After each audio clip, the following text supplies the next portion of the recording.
Hello everybody, welcome back to another elevator parts video. Today we are going to be wiring this really awesome Schindler R-Series car panel. So this is definitely an epic panel. This is probably one of the cooler ones I've worked with. This does come from the Elevators Elevator Museum, so when this is all done, it will be going back there for all to enjoy. So in this project, what the ideal plan is, we're going to light up all the floor buttons, preferably different colors. Gonna add a UV light to this alarm button to make it glow very bright and make that light up the emergency light. Another bonus thing I'm gonna do is make it when we turn the key, all the floor buttons light up, and this little open button will just have a light behind it. So I am trying a different style of editing for this video. I'd like to know what you guys think about it. Let me know down in the comments below. Alright, so let's go ahead and get started with the project. Flipping it over, here's what the back looks like. Let's get right on into this.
Everyone, so the wiring for this panel is complete. So let's take a look at what we've done to this thing.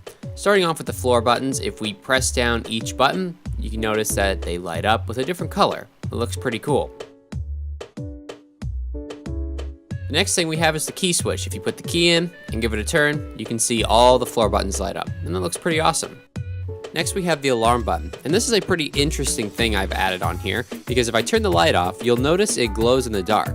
And I've added an ultraviolet light behind it, so when you press the button, it lights up really brightly. And you also may notice that the room is lighting up as well.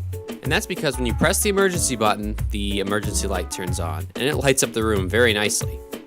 And finally, we have the door open button, which just lights up green.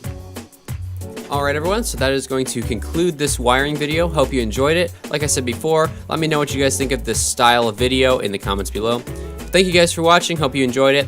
And we'll see you guys in the next one.